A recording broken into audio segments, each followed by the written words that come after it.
राधे राधे दोस्तों, श्री राधे कृपा एस्ट्रोलॉजर में आपका स्वागत है दोस्तों। आशा करता हूं आप सब लोग अच्छे और स्वस्थ होंगे दोस्तों। दोस्तों, आज का जो हमारा ये विषय है, यह है गज केसरी योग, गज केसरी राजयोग। ये आपकी कुंडली में कैसे बनता है और ये फलीभूत कैसे होता है, आज इसी पे चर्चा करेंगे दोस्तों। विषय काफी अच्छा है, आप वीडियो को अंत तक देखना। अगर आप ज्योतिष के क्षेत्र में कार्य कर रहे हैं तो यह विषय आपको काफी अच्छे से समझ में आएगा और आप अपनी कुंडली में और दूसरों की कुंडली में इसको अप्लाई कर सकते हैं। दोस्तों, गज केसरी योग जो है ये काफी प्रचलित है, बहुत सी कुंडलियों में आपने देखा होगा। मेरे पास ऐसे कई सारे क्वेश्चंस आते हैं कि पंडित जी मेरी भी कुंडली में गज केसरी योग है, मेरी भी कुंडली में गज केसरी योग है, बट ये इस योग का मेरे को फायदा मिला ही नहीं, आज तक इस योग का मेरे को फायदा नहीं मिला। तो मैं आपको टेक्निकली समझाने की कोशिश करूंगा कि ये योग कैसे काम करता है और ये इस योग से आपको फायदा कैसे मिलेगा। अगर आपकी कुंडली में ये योग है तो कैसे आपको इससे लाभ मिलेगा वो भी मैं आपको समझाऊंगा। देखिए दोस्तों, YouTube में ये वीडियो भरे पड़े होंगे कि गज केसरी योग से ये फायदा होगा, वो फायदा होगा, पर मेरा जो आपका उद्देश्य है वो लॉजिक को समझाऊंगा मैं आपको कि ये योग आपको फायदा देगा कैसे अगर आपकी कुंडली में ये योग है। पहले तो ये समझते हैं कि गज केसरी योग बनता कैसे है। गज केसरी योग जो है दोस्तों, आपकी कुंडली में नेटल D1 चार्ट में लगन कुंडली में केंद्र में अगर ये योग बन रहा है, केंद्र में पहले घर में, चौथे घर में, सातवें घर में और 10वें घर में अगर ये योग बन रहा है, ये योग बनता कैसे है? चंद्रमा और गुरु से, चंद्रमा और गुरु से बनता है ये योग। ठीक है दोस्तों, इसको गज केसरी नाम दिया गया है। गज मतलब हाथी, केसरी मतलब शेर, सिंह। अब इन दोनों की जब पावर मिलती है तो इंसान को बहुत अच्छा तरक्की मिलती है, सक्सेस मिलती है। अब चंद्रमा और गुरु की जब युति कंजक्शन होता है केंद्र में, पहले घर में, चौथे घर में, सातवें घर में और 10वें घर में, अगर ये दोनों ग्रह साथ बैठे हुए हैं, अगर इन दोनों का साथ कंजक्शन है, क्लोज डिग्री कंजक्शन है, या ये एक दूसरे को दृष्टि संबंध, इसको एक दूसरे पे दृष्टि डाल रहे हैं, सातवीं दृष्टि, तो भी ये योग काफी अच्छा कार्य करता है। अब आपको चेक क्या करना है? चेक करना है, देखिए एग्जांपल के तौर पर बता रहा हूं, आपका पहले घर में गुरु हो, पहले घर में गुरु हो और सातवें घर में चंद्रमा हो, तो ये एक दूसरे को सातवीं दृष्टि से दृष्ट कर रहे हैं, तब भी ये योग काम करेगा।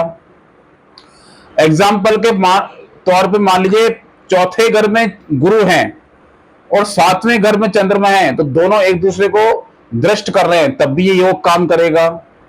अगर इनका चौथे घर में इन दोनों का कंजक्शन है और 10वें घर में इन दोनों का कंजक्शन है, क्लोज डिग्री, तब भी ये योग काम करेगा। वैसे तो ये योग सारे आपके 12 भाव में काम करेगा, पर उसकी मेन पावर है, मेन जो स्ट्रेंथ देखने को मिलेगी, जो इसकी मेन आपको क्षमता देखने को मिलेगी, वो केंद्र में ही मिलेगी। पंचम में, नाइन्थ हाउस में भी ये योग काम करेगा, बट मेन स्ट्रेंथ तो देखी गई है वो केंद्र में ही देखी गई है। 6-8-12 में ये उतना ये काम नहीं करेगा, 6-8-12 में इस योग का फायदा आपको नहीं मिलेगा। अब कुछ पैरामीटर हैं, वो आपको मैं समझा रहा हूं कि इस योग के कुछ पैरामीटर हैं, उस पैरामीटर को आपको समझना होगा। सबसे पहला पैरामीटर है चंद्रमा और गुरु योग कारक होने चाहिए। बर्थ चार्ट में ये दोनों ही ग्रह योग कारक होने चाहिए, मारक नहीं होने चाहिए। दूसरा, आपको इनकी डिग्री चेक करनी है कि इसकी डिग्री कितनी है। कहीं 0 डिग्री तो नहीं है, कहीं 25 से 26 से ऊपर डिग्री तो नहीं है। तो इस तरह से आपको डिग्री भी चेक करनी है दोनों ही ग्रहों की। उसके बाद चेक क्या करना है, गुरु और चंद्रमा अच्छे घरों के मालिक होने चाहिए। ये बहुत ही इंपॉर्टेंट है, ये छूट जाता है जब आप चेक करते हो आपकी कुंडली में गज केसरी योग तो बन रहा है बट ये फलीभूत नहीं हो रहा। सबसे मेजर कारण है ये दोनों ही ग्रह शुभ ग्रहों के मालिक होने चाहिए, अशुभ ग्रहों के मालिक नहीं होने चाहिए। एग्जाम्पल के तौर पे तुला लगन की पत्रिका है।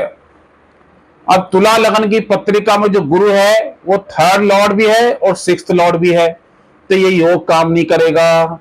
वृषभ लगन में गुरु एट्थ लॉर्ड है और 11th लॉर्ड है, तब भी ये योग, अगर ये योग बन रहा है तो ये काम नहीं करेगा।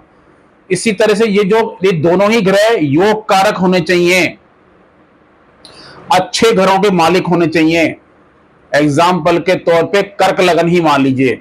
अब कर्क लगन में अगर ये पहले घर में ये योग बन रहा है, बहुत ही बढ़िया काम करेगा। कोई यहां पे आपका गुरु उच्च का भी हो जाता है। चंद्रमा और गुरु का युति, क्लोज डिग्री कंजक्शन अगर पहले ही घर में बन रहा है कर्क लगन की पत्रिका, तो कर्क लगन की पत्रिका में गुरु 9th हाउस का मालिक भी होता है, तो ये बहुत अच्छा काम करेगा। और मैं बताऊं आपको, मीन लगन में अच्छा काम करेगा और धनु लगन में अच्छा काम करता हुआ मिलेगा। तो ये कुछ लगन है। मेष लगन में भी अच्छा काम करता हुआ मिलता है ये योग। मेष लगन के अगर आप व्यक्ति हैं तो आपको ये गज केसरी योग अच्छा कार्य करता हुआ मिलेगा। अब ये तो हो गई इस योग के बनने की, और इस योग को देखना कैसे है, मैंने आपको पैरामीटर भी समझा दिए हैं। अब मेन बात करता हूं, वीडियो को अंत तक देखना दोस्तों, समझने वाली बात है। देखिए दोस्तों, ये जो योग बन रहा है चंद्रमा और गुरु से बन रहा है, ये दोनों ही जो ग्रह आपको इस योग से फायदा मिलेगा कैसे, उसको टेक्निकली समझिए। देखिए दोस्तों, चंद्रमा जो है हमारा मन है, चंद्रमा हमारा खाना है, हम जो खाना खा रहे हैं फूड, वो चंद्रमा है। चंद्रमा टूर्स एंड ट्रेवल है। मैं आपको समझा रहा हूं, इस योग का आपको फायदा बहुत ही अच्छे तरह से मिलेगा। बात को बहुत अच्छे से समझना। चंद्रमा फूड है, ट्रेवल है। आपको करना क्या है, आप धार्मिक यात्राएं करिए, ट्रैवलिंग करिए धार्मिक। अभी आप घूमने चले जाते हैं जैसे केदारनाथ, बद्रीनाथ, अमरनाथ, ट्रैवलिंग में हो गई। चंद्रमा का भी हमने यूटिलाइज कर लिया और अपने गुरु का भी यूटिलाइज कर लिया। गुरु धार्मिक यात्राएं हैं, धर्म है गुरु, आध्यात्म गुरु है, नैतिकता गुरु है, विवेक गुरु है, हमारे टीचर्स वो गुरु हैं, मंदिर में रखी हुई आपका स्पिरिचुअल बुक्स वो गुरु हैं, मंदिर की मूर्तियां गुरु हैं। ठीक है, धार्मिक यात्राएं करिए, ये योग बहुत अच्छा काम करेगा। माता का आशीर्वाद लीजिए, ये योग बहुत अच्छा काम करेगा, क्योंकि चंद्रमा मां है। आपको इस योग का भरपूर फायदा मिलेगा, गारंटी है। मां का आशीर्वाद लीजिए, मां के डेली चरण स्पर्श करिए, ये योग आपको बड़ा काम करेगा।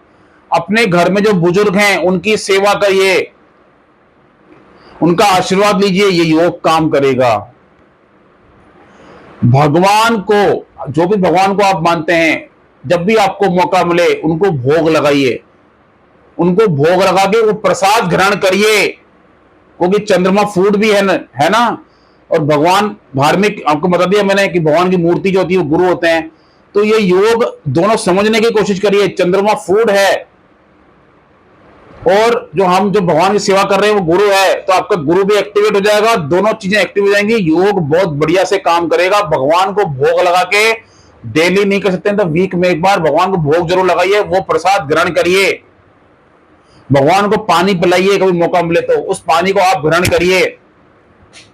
मैं बता रहा हूं, हमने इस तरह के प्रयोग करके देखे हैं, ये योग बहुत अच्छे से काम करता है। मैं आपको टेक्निकली बढ़िया से समझा रहा हूं। अगर आपकी बर्थ चार्ट में ये योग है तो अपने मन को भगवान की तरफ लगा दीजिए, आध्यात्म की तरफ लगा दीजिए। मैं ये नहीं कहता हूं सारा दिन बैठ के भजन करना है। डेली भी अगर आप 10 मिनट भी भगवान की सेवा करते हो, उनका आशीर्वाद लेते हो, उनकी ब्लेसिंग लेते हो, सच्चे मन से, सच्चे हृदय से, सच बता रहा हूं आपका ये योग फलीभूत हो जाएगा। और ये बहुत बढ़िया कार्य करता हुआ मिलेगा। आपको हर चीज मिल जाएगी, मान सम्मान प्रतिष्ठा धन, हर चीज आपको मिल जाएगी अगर ये योग आपकी कुंडली में है। ये फलीभूत होता ही ऐसे है। ठीक है दोस्तों, चंद्रमा और गुरु, आप दोनों को समझने की कोशिश करिए। चंद्रमा पानी भी है, वाटर भी है, गुरु शिव जी हैं। शिव जी पे जल अर्पित करिए, बहुत ही बढ़िया है। शिव जी पे जल जैसे ही आप अर्पित करेंगे ये योग एक्टिवेट हो जाएगा, बहुत बढ़िया तरह से काम करेगा। ठीक है दोस्तों, तो इस तरह से आपको मैंने टेक्निकली भी समझा दिया। अगर यह योग आपकी कुंडली में है, ये फलीभूत इसी तरह से होता है।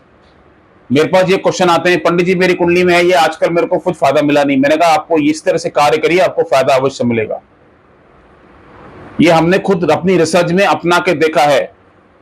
हमारे जो चैनल बनाने का उद्देश्य है आपके ज्ञान की वृद्धि है। कुछ लॉजिक को समझ के ही आप कुछ प्राप्त कर सकते हैं, आगे बढ़ सकते हैं। ज्योतिष अध्ययन का विषय है, रिसर्च का विषय है। आज भी हम लोग डेली इस पे कार्य कर रहे हैं, अध्ययन कर रहे हैं, रिसर्च कर रहे हैं। तो दोस्तों मेरी वीडियो अगर आपको अच्छी लगती है, वीडियो को जरूर आप लाइक करिए, जितना हो सके आप शेयर करेंगे, मुझे अच्छा लगेगा। मुझे भी मोटिवेशन मिलता रहता है। आप लाइक करिए, अभी तक चैनल को आपने सब्सक्राइब नहीं किया है सब्सक्राइब कर दीजिए, दोस्तों यारों में शेयर कर दीजिए। आज के लिए इतना ही दोस्तों, नेक्स्ट एपिसोड में फिर किसी ज्ञान की फिर किसी योग की बात करेंगे। आज के लिए इतना ही, नमस्ते, राधे राधे, जय श्री राम।